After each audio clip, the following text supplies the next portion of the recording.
Welcome to Stories from the Shadows, haunted tales from the golden age of ghost stories and supernatural fiction.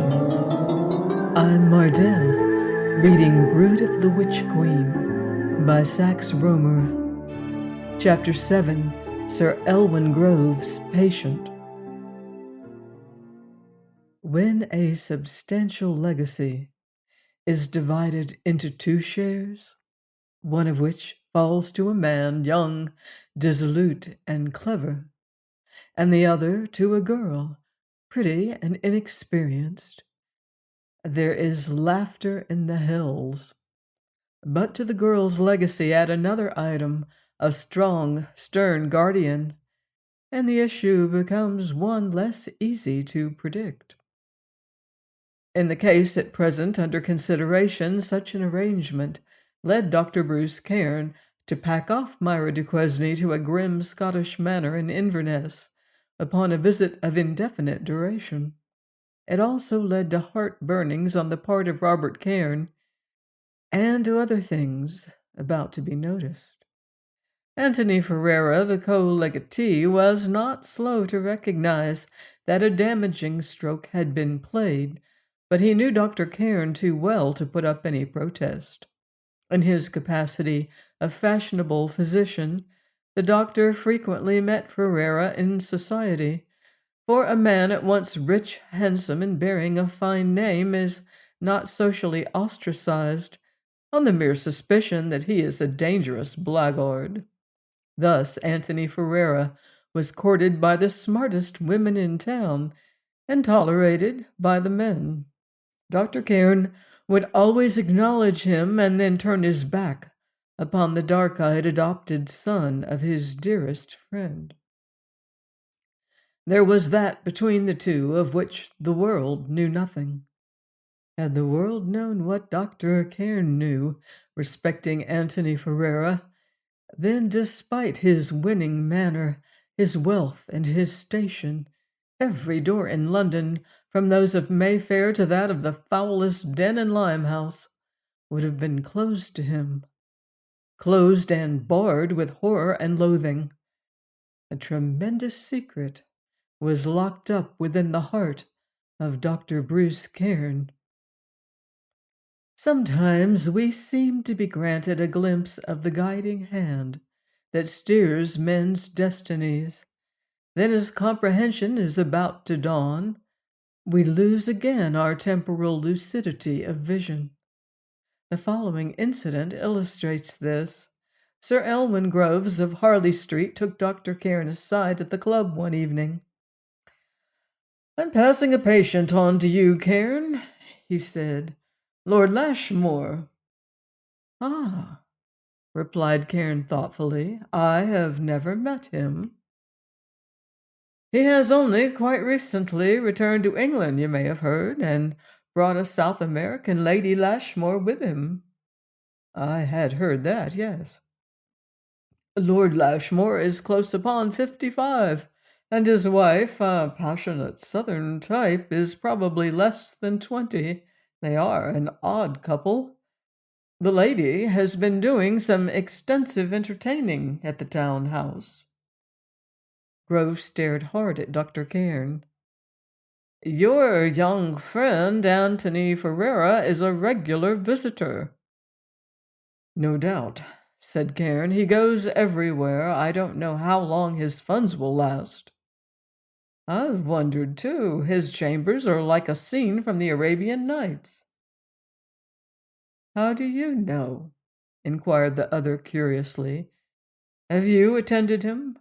"Yes," was the reply. "His Eastern servant phoned for me one night last week, and I found Ferrara lying unconscious in a room like a pasha's harem. He looked simply ghastly, but the man would give me no account of what had caused the attack. It looked to me like sheer nervous exhaustion. He gave me quite an anxious 5 minutes. Incidentally, the room was blazing hot, with a fire roaring right up the chimney, and it smelt like a Hindu temple." "Ah," muttered Cairn, between his mode of life and his peculiar studies, he will probably crack up. He has a fragile constitution." "Who the deuce is he, Cairn?" pursued Sir Elwin. "You must know all the circumstances of his adoption. You were with the late Sir Michael in Egypt at the time. This fellow is a mystery to me. He repels in some way. I was glad to get away from his rooms." "You were going to tell me something about Lord Lashmore's case, I think," said Cairn. Sir Elwin Grove screwed up his eyes and readjusted his pince nez, for the deliberate way in which his companion had changed the conversation was unmistakable. However, Cairn's brusque manners were proverbial, and Sir Elwin accepted the lead.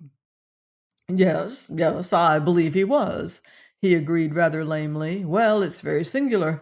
I was called there last Monday at about 2 o'clock in the morning.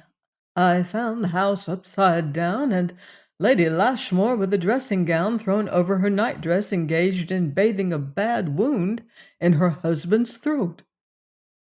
"What? Attempted suicide?" "My first idea, naturally, but a glance at the wound set me wondering. It was bleeding profusely, and from its location, I was afraid that it might have penetrated the internal jugular, but the external only was wounded. I arrested the flow of blood and made the patient comfortable.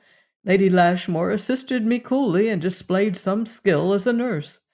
In fact, she had applied a ligature before my arrival." "Lord Lashmore remained conscious?" "Quite. He was shaky, of course. I called again at 9 o'clock that morning and found him progressing favorably. When I had dressed the wounds—" "Wounds?" "There were two, actually. I will tell you in a moment. I asked Lord Lashmore for an explanation. He had given out for the benefit of the household that, stumbling out of bed in the dark, he had tripped upon a rug so that he fell forward almost into the fireplace. There is a rather ornate fender with an elaborate copper scroll-work design, and his account was that he came down with all his weight upon this, in such a way that part of the copperwork pierced his throat. It was possible, just possible, Cairn, but it didn't satisfy me, and I could see that it didn't satisfy Lady Lashmore. However, when we were alone, Lashmore told me the real facts. He had been concealing the truth. Largely for his wife's sake, I fancy. He was anxious to spare her the alarm which, knowing the truth, she must have experienced. His story was this, related in confidence, but he wishes that you should know. He was awakened by a sudden sharp pain in the throat, not very acute, but accompanied by a feeling of pressure. It was gone again in a moment, and he was surprised to find blood upon his hands when he felt for the cause of the pain. He got out of bed and experienced a great dizziness. The hemorrhage was altogether more severe than he had supposed. Not wishing to arouse his wife, he did not enter his dressing room, which is situated between his own room and Lady Lashmore's.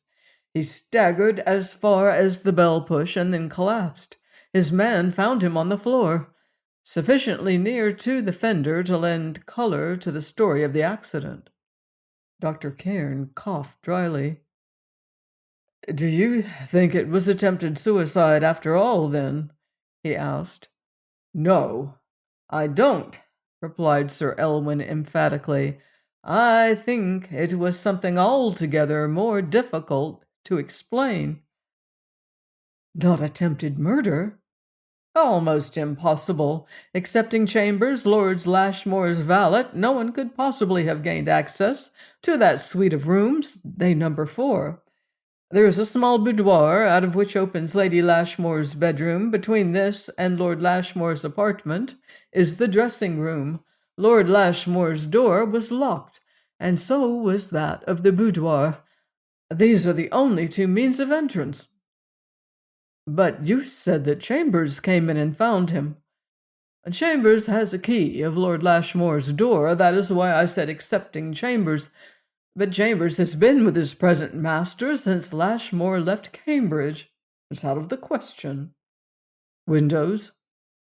First floor, no balcony, and overlook Hyde Park. Is there no clue to the mystery? There are three. What are they? First, the nature of the wounds. Second, Lord Lashmore's idea that something was in the room at the moment of his awakening. Third, the fact that an identical attempt was made upon him last night. Last night? Good God! With what result? The former wounds, although deep, are very tiny, and had healed quite over. One of them partially reopened, but Lord Lashmore awoke altogether more readily and before any damage had been done. He says that some soft body rolled off the bed. He uttered a loud cry, leapt out, and switched on the electric lights. At the same moment he heard a frightful scream from his wife's room. When I arrived, Lashmore himself summoned me on this occasion. I had a new patient. Lady Lashmore? Exactly. She had fainted from fright. At hearing her husband's cry, I assume. There had been a slight hemorrhage from the throat, too. What? Tuberculosis? I fear so. Fright would not produce hemorrhage in the case of a healthy subject, would it? Dr. Cairn shook his head. He was obviously perplexed. And Lord Lashmore? He asked. The marks were there again, replied Sir Elwin, rather lower on the neck, but they were quite superficial. He had awakened in time and had struck out, hitting something. What? Some living thing, apparently covered with long silky hair. It escaped, however. And now, said Dr. Cairn, these wounds, what are they like? They are like the marks of fangs, replied Sir Elwin, of two long, sharp fangs. Join me next time on Stories from the Shadows for more magical mystery and Brood of the Witch Queen by Saxe Rohmer. Until then, I wouldn't blame you if you leave the lights on.